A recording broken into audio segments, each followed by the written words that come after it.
Alors on est ici dans un chantier qui est relativement important, qui est démarré depuis quelques mois. Il a démarré à l'automne de 2020 avec une réalisation ici sur deux niveaux. Un niveau de salle de gymnastique et dessous, un niveau de court couvert pour la pétanque, le clubhouse du club de foot, une infirmerie et un bureau, plus une salle multi-activité. Donc un complexe qui est important, qui se réalise dans les délais, avec une livraison qui est attendue pour l'été 2021.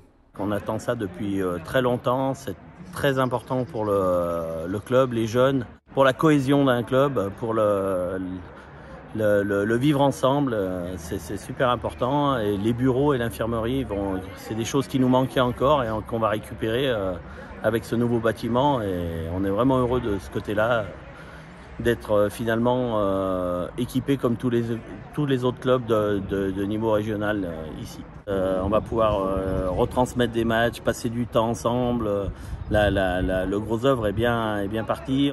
Voilà, on a un bel outil de travail qui complète ce qui nous avait déjà été offert il y a 2 ans avec les vestiaires et cette salle Alain Ivos que j'oublie pas. En tous les cas, il faut qu'il y ait du végétal. Voilà. Donc ça me va bien. Et puis il faut qu'on trame effectivement les couleurs. Voilà. Après, ça, je suis très fan, évidemment. Ouais, je sais. Et ça aussi d'ailleurs. Hein. Ces couleurs-là, c'est très très bien. Donc avec une idée de banc et un peu d'espace vert également ici. Ouais. Et ici, donc soit on rappelle et on se dit qu'effectivement on veut qu'ils puissent de là aussi regarder le terrain et on rappelle l'idée du graphe.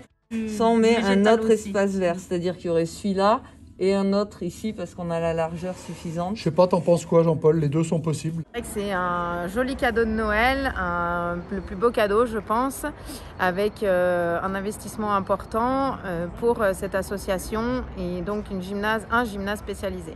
Du coup, il n'y aura plus besoin de mettre et d'enlever le matériel à chaque séance. Donc, cela va gagner du temps sur les activités, sur le temps de gym et sur la mise en place des cours. Le temps de rencontre d'aujourd'hui, il était voulu pour que les présidents des associations qui vont investir les lieux puissent découvrir comment ça fonctionne, puissent aussi nous faire part de leurs avis sur ce qu'il conviendrait d'adapter et que cette phase de chantier qui est devant nous, qui permettra d'aller vers les finitions, eh bien, adapte au mieux des besoins en fonction des usages qui seront ici mis en œuvre. Le calendrier est respecté, on a une livraison qui est attendue pour l'été 2021 et avec une prise de fonction opérationnelle qui va être à la rentrée 2021.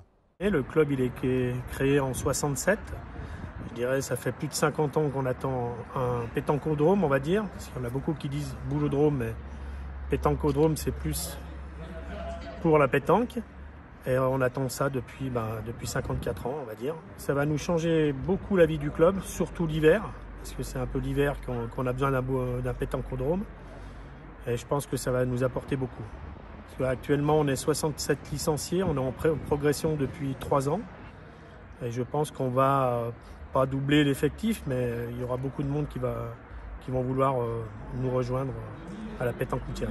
S'agissant du budget, on est sur un budget global qui est de l'ordre de 2,8 millions TTC. Sur le financement de cette opération, il y a le département avec 265 000 euros, il y a l'État avec 410 000 euros et la région avec 536 000 euros.